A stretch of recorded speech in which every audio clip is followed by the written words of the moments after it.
untuk teman-teman yang belum join Cool dan rindu untuk punya komunitas, kalian bisa kontak yang ada di layar ini.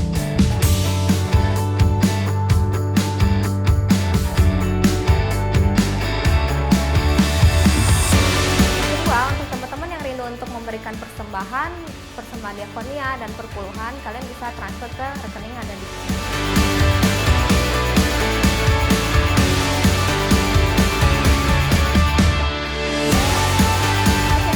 Jangan lupa untuk follow Instagram TAC di @gengcc.tac. Selamat beribadah teman-teman semua. God bless you.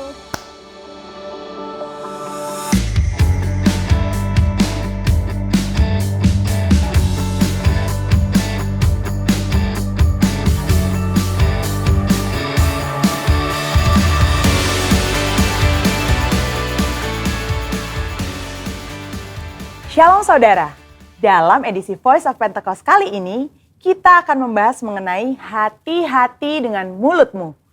Pada tahun 1900-an di Amerika Serikat, pernah diadakan suatu penelitian terhadap 2 keluarga untuk meneliti pengaruh perkataan dan karakter terhadap keturunan mereka. Secara mengejutkan, hasil yang didapat adalah keluarga Jonathan Edwards yang mendidik anak mereka sesuai perkataan firman Tuhan memiliki keturunan yang berhasil. Sedangkan keluarga Max Jukes yang tidak memperhatikan perkataan mereka sesuai dengan firman Tuhan memiliki keturunan yang buruk dan tidak berhasil. Hal ini membuktikan bahwa perkataan kita memiliki kuasa bagi masa depan kita. Yesaya 50 ayat 4 dikatakan, Tuhan Allah telah memberikan kepadaku lidah seorang murid, supaya dengan perkataan aku dapat memberi semangat baru kepada orang yang letih lesu. Setiap pagi ia mempertajam pendengaranku untuk mendengar seperti seorang murid. Pertanyaannya sekarang, bagaimana caranya agar lidah kita disebut sebagai lidah seorang murid? Yang pertama, mengendalikan setiap perkataan yang keluar dari mulut kita. Yakobus 3 ayat 5, 6, dan 8 berkata, demikian juga lidah, walaupun suatu anggota kecil dari tubuh, namun dapat memegahkan perkara-perkara yang besar. Lihatlah, betapapun kecilnya api, ia dapat membakar hutan yang besar. Lidah pun adalah api. Ia merupakan suatu dunia kejahatan dan mengambil tempat di antara anggota-anggota tubuh kita sebagai sesuatu yang dapat menodai seluruh tubuh dan menyalakan roda kehidupan kita. Sedang ia sendiri dinyalakan oleh api neraka, tetapi tidak seorang pun yang berkuasa menjinakkan lidah. Ia adalah sesuatu yang buas, yang tak terkuasai, dan penuh racun yang mematikan. Hal ini harusnya menyadarkan kita bahwa dosa perkataan atau dosa lidah bukanlah sesuatu yang main-main. Daud sendiri menyatakan bagaimana dia memiliki tekad yang kuat untuk menjaga dirinya supaya jangan berdosa dengan lidahnya. Daud memberikan sebuah istilah menahan mulutnya dengan kekang, di mana kekang artinya melakukan kontrol, memegang kendali terhadap mulut atau perkataan kita. Memang bukan sesuatu yang mudah, tapi bukan merupakan hal yang mustahil karena dengan pertolongan dari Roh Kudus, kita pasti bisa melaluinya. Yang kedua, menyadari bahwa semua perkataan kita diperhatikan oleh Tuhan. Perkataan merupakan ekspresi hati dan ungkapan dari apa yang kita pikirkan. Tuhan melihat kita jauh ke lubuk hati kita yang terdalam. Ia mengetahui segala motivasi hati kita. Mungkin orang lain dapat kita bohongi dengan perkataan manis dan lembut yang sebenarnya hanya sekedar menutupi hati yang busuk atau pikiran yang jahat. Tapi Tuhan tidak dapat dibohongi. Daud menyatakan dalam Mazmur 139 ayat 4, sebab sebelum lidahku mengeluarkan perkataan, sesungguhnya semuanya telah kau ketahui, ya Tuhan. Dalam konteks dunia modern saat ini, di mana media sosial menjadi salah satu sarana komunikasi yang dipakai untuk mengungkapkan ide, pendapat, komentar, informasi, bahkan curahan isi hati, jari-jari kita sebagai alternatif lidah atau bisa dikatakan sebagai lidah yang menuliskan perkataan kita di medsos juga harus kudus. Jangan sampai jari-jari kita mengetikkan pesan hoax, yaitu berita sembarangan yang tidak terbukti kebenarannya, apalagi yang menimbulkan perpecahan, kebencian, kebingungan, bahkan penyesatan bagi orang-orang yang membacanya. Yang ketiga, mulut kita senantiasa memperkatakan firman dan puji-pujian. Salah satu cara efektif untuk menjaga agar kita tidak salah menggunakan perkataan adalah dengan menggunakannya secara benar, yakni dengan cara senantiasa memperkatakan firman Tuhan dan puji-pujian kepada Tuhan di setiap waktu, di setiap keadaan, di setiap situasi kepada semua orang. Sambil kita memuji-muji Tuhan, ingatlah apa yang Tuhan nyatakan melalui Yakobus dalam suratnya. Jikalau ada seorang menganggap dirinya beribadah, tetapi tidak mengekang lidahnya, ia menipu dirinya sendiri. Maka sia-sialah ibadahnya. Sebagai contoh, bila kita mengalami suatu kejadian yang kurang baik, kita tetap memperkatakan ucapan syukur kepada Tuhan dan bukannya bersungut-sungut, karena firman Tuhan berkata, mengucap syukurlah dalam segala hal. Yang keempat, menyelaraskan perkataan dengan perbuatan kita. Dalam 1 Yohanes 3 ayat 18 dikatakan bahwa kita harus mengasihi bukan hanya dengan perkataan atau dengan lidah saja, tetapi dengan perbuatan dan dalam kebenaran. Perkataan adalah sesuatu yang nyata dan dapat didengar secara nyata. Namun, ketika perkataan diucapkan untuk menyatakan perasaan kasih kepada seseorang, hal tersebut bisa menjadi sesuatu yang tidak berarti apa-apa jika tidak disertai dengan perbuatan nyata seperti yang dikatakan. Misalnya, ketika kita berkata bahwa kita mengasihi Tuhan dengan segenap hati, namun kita malas beribadah atau malas melakukan firman Tuhan, maka perkataan kita tidak bermakna sama sekali. Kita perlu menyelaraskan perkataan dengan perbuatan kita. Dengan demikian, membantu kita untuk berpikir sebelum berkata-kata. Amsal 18 ayat 20-21 mengingatkan bahwa hidup dan mati dikuasai lidah. Oleh sebab itu, kita perlu memperhatikan apa yang kita ucapkan. Biar dari mulut kita hanya keluar kata-kata yang membangun, bukan menghancurkan. Menguatkan, bukan melemahkan. Ingat, Amsal 18 ayat 20-21 juga berbicara mengenai apa yang kita ketik di sosial media. Biar perkataan dan postingan kita memuliakan nama Tuhan. Saudara, untuk penjelasan lebih lengkapnya dari tim teologi kami, jangan lupa untuk buka link yang ada di atas atau scan QR Code yang tersedia. Salam integritas, Tuhan Yesus memberkati.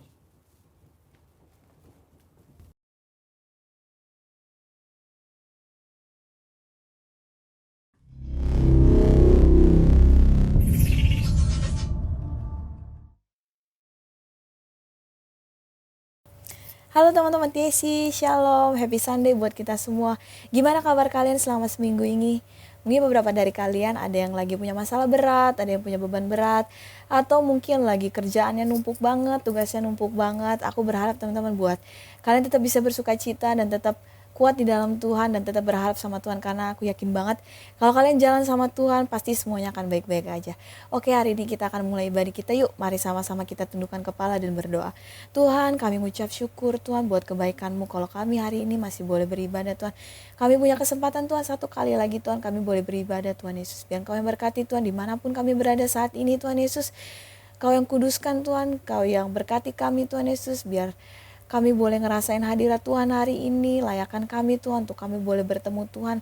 Roh Kudus pimpin kami Tuhan, dari awal hingga akhirnya, sehingga kami bisa mengikuti ibadah kami ini dengan baik Tuhan Yesus. Terima kasih Tuhan, di dalam nama-Mu kami berdoa dan mengucap syukur.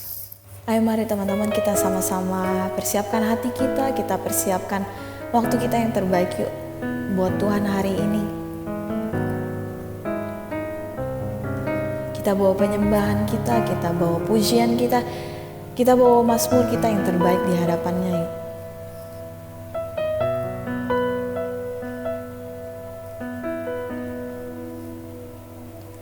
Kau Bapa yang mengasihiku,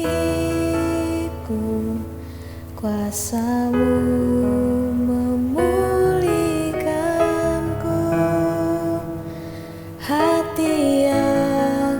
baru Kau berikan untukku dapat melihat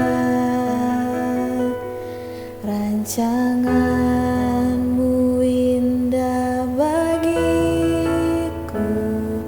Kau ada di setiap jalanku,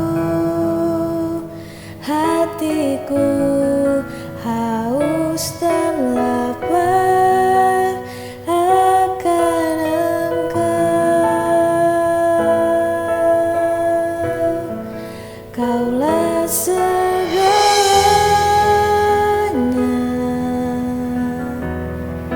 di dalam hidupku, kerajaan-Mu, kebenaran-Mu, itu bagianku. Kaulah yang ku pandang selama hidupku, mengasihi-Mu, memuliakan-Mu, Bapa dan Rajaku.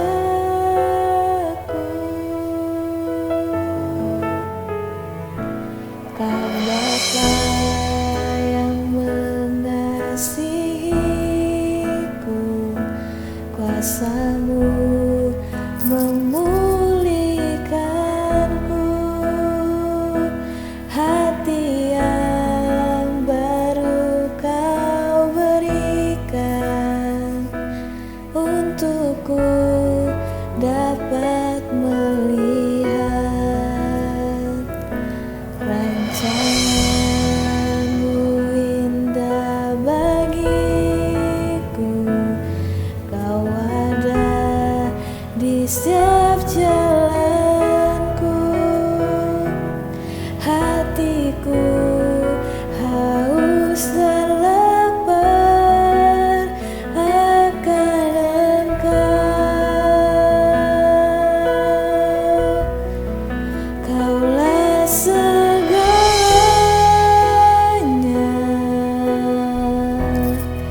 di dalam hidupku, kerajaan-Mu, kebenaran-Mu, itu bagianku. Kaulah yang ku pandang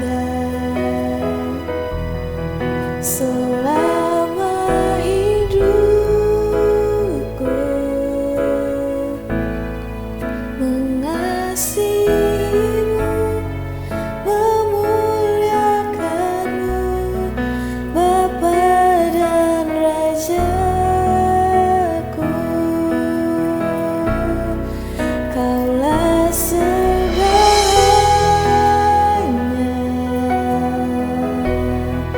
di dalam hidupku,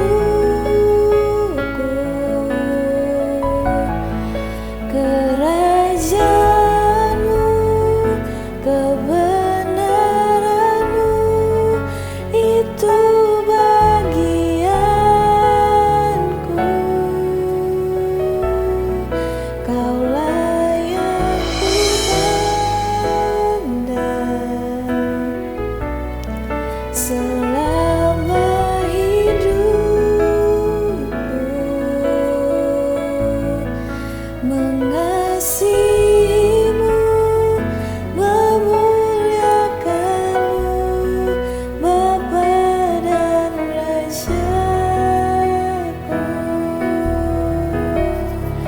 Mengasihi-Mu, memuliakan-Mu, Bapa dan Rajaku.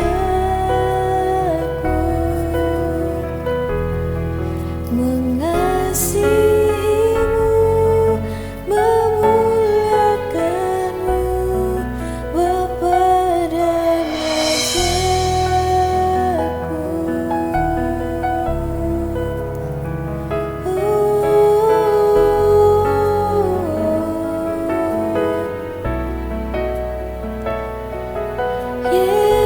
Yesus Tuhan,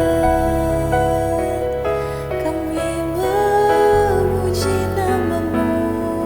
Yesus, kami sembah Engkau Tuhan, kami tinggikan Engkau Yesus. Mari kita bawa nama Tuhan teman-teman. Mari kita berseru nama Tuhan teman-teman. Mari kita panggil namanya, mari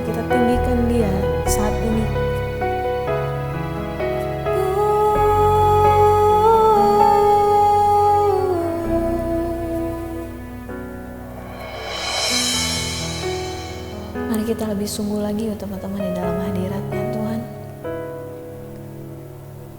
Mari kita bawa hati kita di hadapan Tuhan, kita persembahkan untuk Tuhan. Karya terbesar dalam hidupku, pengorbananmu yang selamatkanku. Engkaulah harta yang tak ternilai, yang ku miliki dan ku hargai. Yesus, Engkau ku kagumi. Mari kita bawa lagu ini dari awal, teman-teman.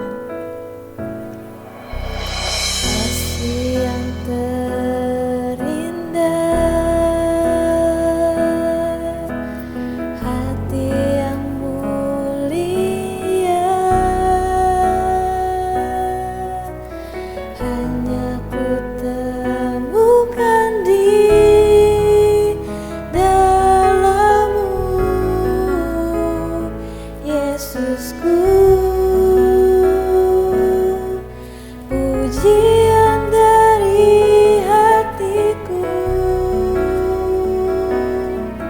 selalu di setiap waktuku, tiada pernah berubah kasih-Ku. Karya terbesar dalam hidupku, pengorbananmu yang selamatkanku. Engkaulah harta yang tak ternilai, yang ku miliki dan ku hargai. Yesus, Engkau ku kagumi.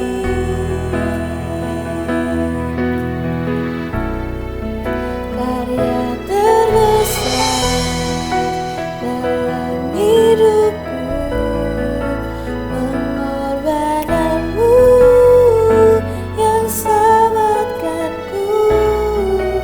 Engkaulah harta yang tak ternilai, yang ku miliki dan ku hargai. Yesus, Engkau ku kagumi. Yesus, Engkau ku kagumi. Yesus, Engkau ku kagumi.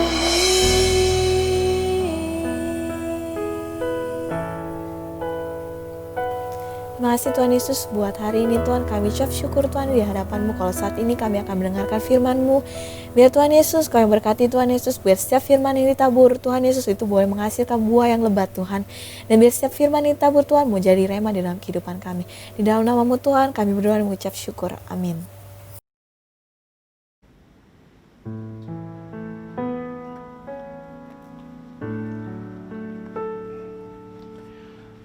Shalom teman-teman semua yang ada di Teenagers GBI Gajah Mada. Hari ini jumpa lagi dengan saya Dieter Nicholas. Dan hari ini saya dikasih tema tentang hidup merdeka. Nah teman-teman semua, kemerdekaan adalah sebuah kata yang sangat mahal. Kenapa? Karena kemerdekaan ini adalah sebuah kata yang diperjuangkan oleh ada begitu banyak bangsa-bangsa, di mana bangsa-bangsa ingin berdiri di atas kakinya sendiri. Mereka ingin merasakan yang namanya kebebasan untuk bagaimana bisa berekspresi dengan apa yang ada di negara mereka. Nah teman-teman, pertanyaannya, kenapa dalam kekristenan setiap kita juga harus dimerdekakan? Karena apa? Karena Tuhan kita adalah Tuhan yang merdeka. Tuhan kita adalah Tuhan yang bebas melakukan segala sesuatu. Dan ketika Tuhan bebas melakukan segala sesuatu, Tuhan ingin melakukan apa saja untuk kebaikan manusia. ya. Jadi Tuhan kita nggak bisa diatur oleh situasi dan kondisi. Tuhan kita tidak bisa diatur oleh manusia. Oleh sebab itu ketika Tuhan menciptakan manusia, Tuhan memberikan kepada manusia sebuah kemerdekaan yang luar biasa, namanya free will atau kehendak bebas. Itu dia, makanya kenapa manusia begitu berharga di hadapan Tuhan. Kenapa manusia begitu luar biasa di hadapan Tuhan? Karena apa? Karena Tuhan memberikan kehendak bebas kepada manusia. Nah, masalahnya hari ini ada begitu banyak kata-kata kemerdekaan yang bias. Ada begitu banyak kata-kata kemerdekaan yang kemudian kita pahami dengan liberty, kita pahami dengan freedom, kita pahami dengan bebas melakukan apa aja. Ini dia nih. Sehingga karena kemerdekaan yang kita miliki, kemerdekaan yang kita maknai dengan bebas melakukan apa aja, membuat kita jadi orang-orang Kristen, orang-orang percaya yang kemudian melakukan hal-hal yang tidak diinginkan oleh Tuhan. Kita menjadi orang-orang Kristen yang melakukan hal-hal yang dimana Tuhan membenci apa yang kita lakukan. Makanya hari ini teman-teman, bahwa kemerdekaan itu bukan bebas melakukan apa aja. Kemerdekaan itu adalah bebas menjadi seperti yang Tuhan inginkan. Jadi kemerdekaan di dalam Tuhan bukan bebas tuduh. Kalau kita memahami konsep kemerdekaan bebas tuduh, berarti kemerdekaan yang kita miliki itu nggak ada bedanya dengan kemerdekaan yang diperjuangkan oleh kaum LGBT. Karena kaum LGBT juga mereka ingin merdeka. Mereka bebas menentukan, ya kan, hasrat mereka ingin salurkan kemana saja, ya kan. Tidak, kemerdekaan yang kita miliki, kemerdekaan yang sejati dalam Kristus, bukan bebas tuduh, tetapi bebas to be. Artinya apa? Artinya begini, semenjak kita menerima Yesus sebagai Tuhan dan Juru Selamat, tidak ada lagi belenggu, tidak ada lagi penjara yang membuat kita bebas menjadi seperti apa yang Tuhan mau. Makanya Alkitab katakan apa? Alkitab katakan dalam 2 Korintus 3 ayat yang ke-16 sampai dengan ayat yang ke-18, perhatikan baik teman-teman. Demikianlah firman Tuhan, tetapi apabila hati seseorang berbalik kepada Tuhan, maka selubung itu diambil daripadanya. Apabila kita bertobat kepada Tuhan, kita kembali ke jalan Tuhan, Alkitab mencatat bahwa selubung itu diangkat dari dalam kehidupan setiap kita. Ayat yang ke-17 katakan begini, sebab Tuhan adalah roh, dan di mana ada roh Allah, di situ ada kemerdekaan.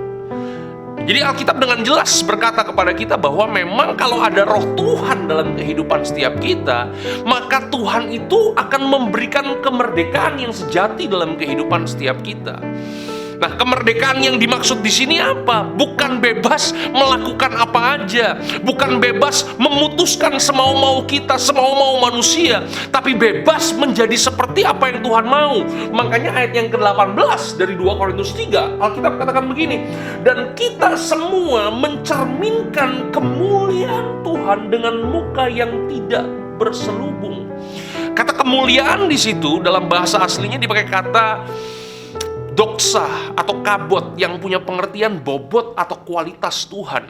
Makanya Alkitab dengan jelas berkata kepada kita, kalau roh Tuhan ada dalam kehidupan kita, roh Tuhan itu memberikan kepada kita kemerdekaan sehingga semakin hari hidup kita semakin berkualitas. Kehidupan kita semakin berbobot, kehidupan kita semakin berkarakter Kristus. Makanya dijelaskan ya dalam 2 Korintus 3 ayat 18, dan karena kemuliaan itu datangnya dari Tuhan yang adalah roh, maka kita, perhatikan baik, diubah menjadi serupa dengan gambarannya dalam kemuliaan yang semakin besar. Hari ini kita akan belajar teman-teman ya, bahwa sebenarnya Tuhan memberikan kepada kita kemerdekaan. Sebenarnya kita dimerdekakan dari apa sih? Kita dibebaskan dari apa? Nah, hari ini saya akan membagikan ada 2 penjara yang membelenggu kehidupan manusia, sehingga manusia nggak bisa menjadi seperti apa yang Tuhan mau. Manusia nggak bisa mengerjakan apa yang Tuhan mau. Penjara yang pertama, Tuhan membebaskan kita dari penjara yang namanya penjara dosa. Ya, ini penjara yang mengerikan banget. Ya kan? Banyak orang menyebutnya sebagai penjara kegelapan. Dan di dalam kegelapan ada begitu banyak orang-orang ketakutan. Dalam kegelapan manusia nggak bisa bikin apa-apa. Dalam kegelapan semua potensi yang Tuhan sudah berikan dalam kehidupan manusia tiba-tiba lenyap, tiba-tiba shutdown, tiba-tiba nggak bisa terpakai. Karena apa? Karena manusia sedang berjalan di dalam yang namanya kegelapan.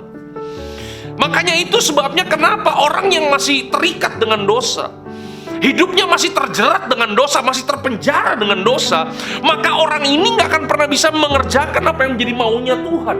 Ya, yang dia kerjakan adalah dosa dan dosa. Oleh sebab itu kenapa Yesus harus datang ke dalam dunia ini? Dia ingin memerdekakan kita, dia ingin membebaskan kehidupan setiap kita dari penjara kegelapan ini. Supaya apa, teman-teman? Supaya begini, setiap potensi yang Tuhan berikan kepada kita akan membuat kita semakin serupa dengan gambarannya. Jadi potensi yang Tuhan berikan dalam kehidupan kita itu bisa aktif kembali. Ya, makanya kalau teman-teman hidup masih bergelimangan dosa hari ini, ya, saya punya kabar baik bahwa ya Tuhan Yesus mengasihi kalian. Bertobatlah, berbaliklah kepada Tuhan. Ya, masih ada waktu dan kesempatan yang Tuhan berikan dalam kehidupan kalian. Ya, hari ini kalau teman-teman masih hidup bergelimangan dosa, teman-teman nggak bisa bilang, cuman sekali-sekali kok kak. Nggak ada, dosa itu nggak ada sekali-sekali. Ya, percayalah bahwa sekali kita terjerat dalam dosa, maka itu dia, sifat dari dosa adalah mencuri, membunuh, dan membinasakan. Awalnya enak, nggak ada dosa yang nggak enak, teman-teman. Semua dosa itu enak, ya kan? Makanya kenapa ada begitu banyak orang terjerat di sana? Karena apa? Karena enak. Tapi percayalah bahwa dosa itu akan membuat kita tercuri, terbunuh, dan akhirnya iblis akan membinasakan kehidupan setiap kita. Saya pernah membaca sebuah kisah bagaimana orang-orang di kutub utara, mereka kemudian menjaga ternak mereka dari serangan-serangan serigala. Bagaimana cara orang Eskimo membunuh serigala-serigala yang setiap hari ingin menyantap ya mereka punya ternak itu. Caranya adalah begini, ya kan? Ya, orang Eskimo kemudian ambil silet, teman-teman. Teman-teman tahu silet ya, itu benda tajam sekali. Kemudian silet ini dimasukkan ke dalam darah, teman-teman. Ya, ada mangkok, ada darah. Kemudian dibekukan siletnya ini, ya. Untuk memberikan contoh kepada kita, teman-teman tahu beng-beng ya, coklat beng-beng ya. Beng-beng itu dalamnya wafer kan. Ya, luarnya dilapisi dengan coklat. Nah, orang Eskimo juga punya beng-beng, tapi dalamnya silet ya, yang dilapisi oleh darah. Kemudian silet-silet yang udah dilapisi oleh darah ini kemudian ya itu kemudian disebar, ditaruh di depan pintu ternak mereka, kandang ternak mereka, disebar aja, nggak perlu ditungguin. Maka pada waktu malam hari, kemudian serigala itu mengendus bau darah. Serigala itu paling seneng bau darah. Maka apa yang terjadi? Kemudian serigala ini mencari darah tersebut. Dan apa yang terjadi? Kemudian serigala tersebut menjilat. Ya, itu silet yang udah dilapisi oleh darah, dijilat. Awal-awalnya teman-teman, yang dia jilat itu darah. Ya kan, jilat darah, nikmat sekali teman-teman, nikmat sekali. Tapi air liur serigala memberikan kehangatan pada darah tersebut. Dan apa yang terjadi? Waktu serigala menjilat darah, ternyata bukan darah binatang lain. Ternyata yang dijilat oleh serigala tersebut adalah darahnya sendiri. Karena apa? Karena silet itu telah melukai lidahnya. Dan apa yang terjadi? Waktu silet tersebut masuk ke dalam kerongkongan dari serigala tersebut, yang terjadi adalah serigala tersebut kemudian kelojotan dan akhirnya mati. Itulah yang dosa kerjakan dalam kehidupan setiap kita. Jangan main-main dengan penjara ini, teman-teman. Makanya hari ini teman-teman, kalau teman-teman sudah hidup di dalam Tuhan, kalau teman-teman hari ini sudah hidup benar, teman-teman hari ini sudah menjadi orang yang percaya kepada Tuhan, tinggalkanlah semua kehidupan yang lama. Alkitab katakan apa? Alkitab katakan begini, yang lama sudah berlalu, sesungguhnya yang baru sudah datang. Mari kita mau pakai sesuatu yang baru yang Tuhan berikan dalam kehidupan setiap kita. Jangan sampai begini teman-teman, jangan sampai kita sudah diperbaharui di dalam Tuhan, mungkin kita sudah dibaptis, kita sudah lahir baru, tapi seringkali kehidupan kita nggak mencerminkan bahwa ada Kristus dalam kehidupan setiap kita. Ya, makanya ini yang Kak Dieter ingin bilang, bahwa pertobatan itu bukan kita kerjakan waktu kita dibaptis. Pertobatan itu adalah sesuatu hal yang perlu senantiasa kita kerjakan dalam kehidupan.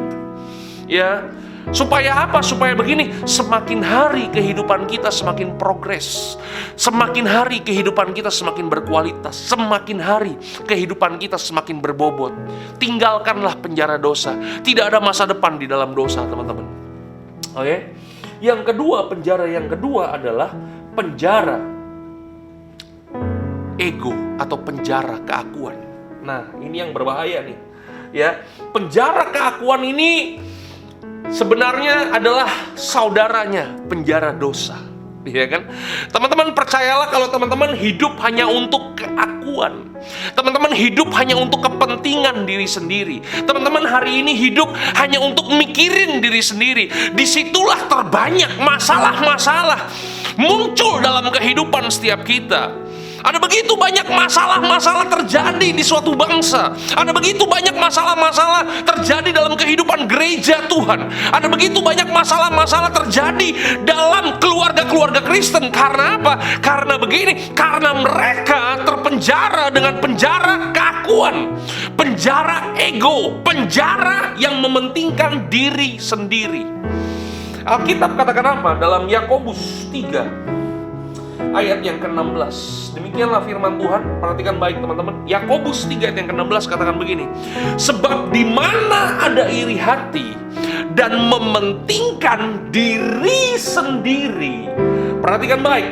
Di situ ada kekacauan dan segala macam perbuatan jahat. Apakah yang dimaksud dengan mementingkan diri sendiri? Yang dimaksud dengan mementingkan diri sendiri adalah kalau kita hidup hanya untuk keakuan kita, kita hidup hanya untuk ego kita, maka Alkitab dengan jelas katakan di situ ada kekacauan dan segala macam perbuatan jahat. Makanya kalau kita hidup hanya untuk memikirkan diri kita sendiri, maka manifestasi yang keluar dari dalam kehidupan kita segala macam perbuatan jahat. Teman-teman semua, ya kan? Ada begitu banyak kekacauan terjadi karena apa? Karena orang hidup dengan keakuannya. Ya, pendeta menurut teman-teman baik nggak? Baik, setuju. Tapi pendeta atau hamba Tuhan bisa jadi jahat nggak? Bisa. Kapan pendeta atau hamba Tuhan jadi jahat? Pendeta atau hamba Tuhan jadi jahat ketika hamba Tuhan itu atau pendeta itu hidup dan melayani hanya untuk kepentingan dirinya sendiri. Di situ ada kekacauan dan segala macam perbuatan jahat. Teman-teman semua yang hari ini sedang nonton YouTube ini di rumah, teman-teman bisa jadi jahat gak? Teman-teman bisa jadi anak-anak yang jahat gak? Bisa.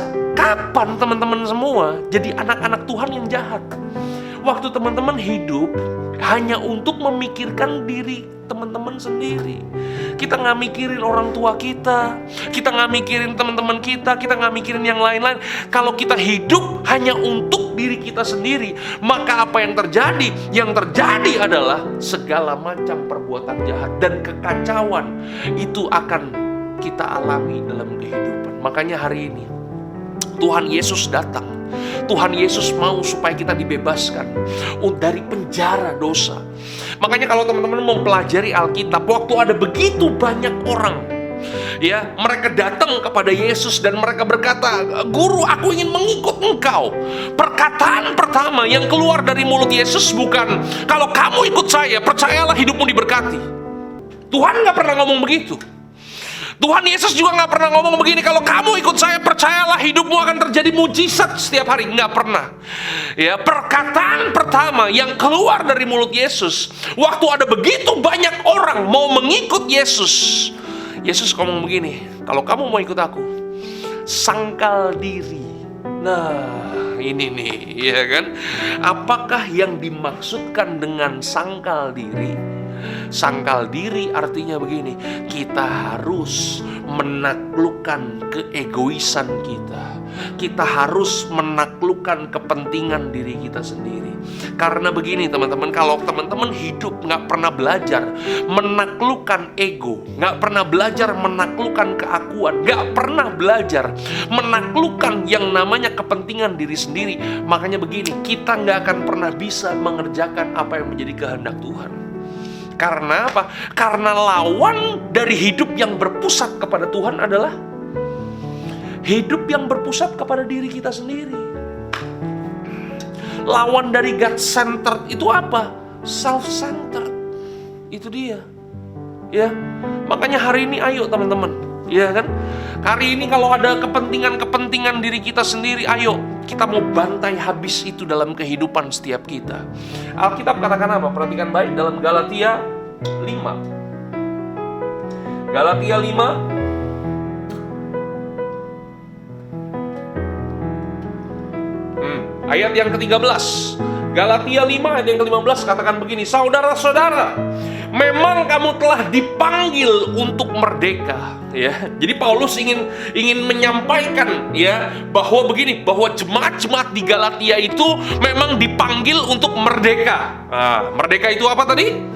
Bukan bebas to do, tapi bebas to be. Ya, itu kemerdekaan yang bertanggung jawab, teman-teman. Ya, kita katakan begini, saudara-saudara, memang kamu telah dipanggil untuk merdeka, tetapi janganlah kamu mempergunakan kemerdekaan itu sebagai kesempatan untuk kehidupan dalam dosa.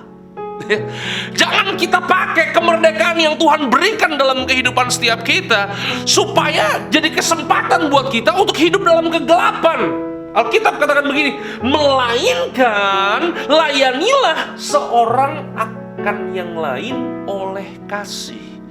Jadi bagaimana caranya supaya kita bisa membantai keakuan? Bagaimana caranya kita bisa menaklukkan keegoisan kita? Bagaimana caranya kita bisa membunuh semua kepentingan diri kita sendiri? Caranya adalah teman-teman harus belajar untuk melayani seorang dengan yang lain dengan kasih. Karena hanya dengan melayanilah kita belajar untuk kita tidak memikirkan diri kita sendiri. Karena hanya dengan melayani seorang dengan yang lain, disitulah kita belajar untuk kita mementingkan kepentingan orang lain. Kita belajar untuk mementingkan kepentingan Tuhan. Di mana saudara masih hidup dengan keakuan, maka kita nggak akan pernah bisa melayani seorang dengan yang lain. Ada begitu banyak orang ngomong begini sama Kak Dieter, ya kan? Kak Dieter, aku mau melayani, tapi aku ngurus diriku sendiri aja belum becus. Nah ini dia, ya kan? Teman-teman, hari ini Kak Dieter ingin kasih tahu kepada kita bahwa kalau teman-teman mikirin yang lain, maka Tuhan yang akan mikirin dirimu. Yang setuju katakan amin. Ya. Oleh sebab itu hari ini jangan sampai begini, kita hidup dengan keakuan. Karena begini teman-teman, karena ada begitu banyak orang yang hari-hari ini mereka stres. Ada begitu banyak orang hari-hari ini mereka depresi. Ada begitu banyak orang hari-hari ini mereka bahkan jadi gila. Kenapa?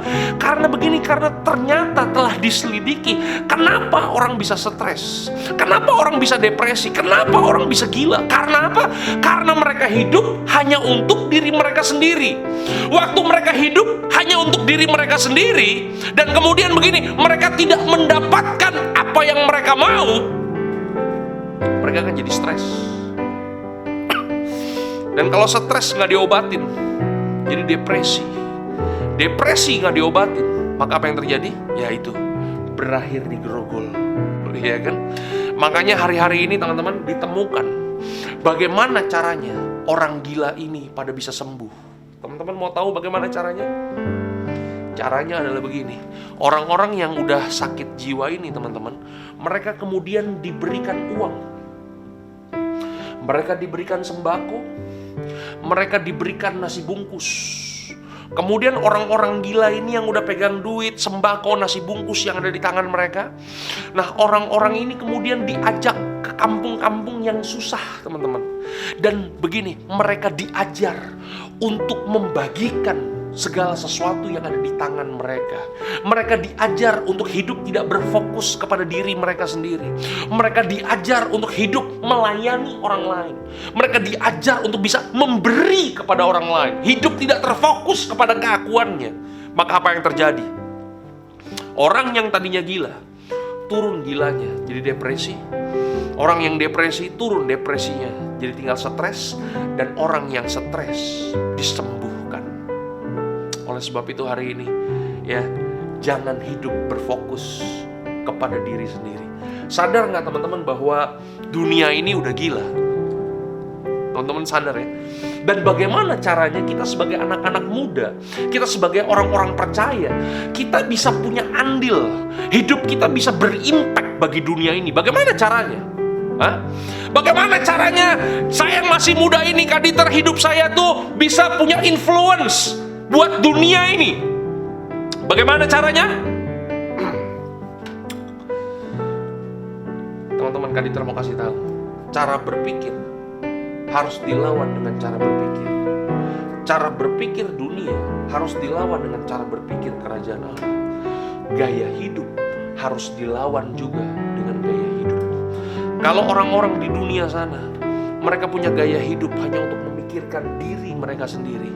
Seharusnya setiap kita orang-orang percaya, kita tampil di dunia ini dengan gaya hidup memberkati, dengan gaya hidup melayani, dengan gaya hidup memberi. Dengan begitu, kita semua akan membuat perbedaan di dunia ini. Tuhan Yesus memberkati. Selamat hidup merdeka di dalam Tuhan. Keluarlah dari penjara dosa dan penjara keakuan. Maka teman-teman hidupnya akan jadi berkat buat banyak orang. Tuhan Yesus memberkati. God bless you. Mari kita berdoa. Bapa kami dalam sorga, terima kasih Tuhan buat hari ini. Kalau hari ini kami boleh belajar kebenaran-Mu ya Bapa, biar kebenaran-Mu ini termaterai dalam kehidupan kami. Kami percaya bahwa apa yang hari ini kami dengar tidak akan kembali dengan sia-sia ya Bapa. Ampuni kami Tuhan kalau selama ini kami masih hidup terpenjara dengan dosa. Ampuni kami Tuhan supaya kami boleh keluar dari penjara keakuan. Karena kami tahu bahwa ada roh Tuhan dalam kehidupan kami. Dan roh Tuhan ini akan membawa kehidupan kami kepada kemerdekaan yang sejati. Hamba mau berdoa Tuhan buat teman-teman teenagers yang ada di GBI Gajah Mada ini Tuhan. Biar kiranya kasih anugerah Tuhan menyertai kehidupan setiap kami. Kami boleh membuat perbedaan di dunia ini dengan gaya hidup kerajaan Allah. Kami boleh memiliki perbedaan Tuhan dengan orang-orang di dunia karena kami punya cara berpikir kerajaan Allah. Tuhan berkati mereka yang masih pada muda Tuhan. Biar kiranya hari ini Tuhan berikan terus kemerdekaan, bebaskan mereka Tuhan. Di dalam nama Tuhan kami Yesus Kristus, setiap kita yang percaya diberkati firman Tuhan, sama-sama kita katakan amin. God bless you. Tuhan berkati. Thank you buat teman-teman yang udah nonton video ini ya. Dan jangan lupa komen, like, dan subscribe. Terus cek juga di video kita yang lain, itu ada konten-konten yang lainnya yang semoga mungkin bisa bermanfaat buat teman-teman semua. Dadah!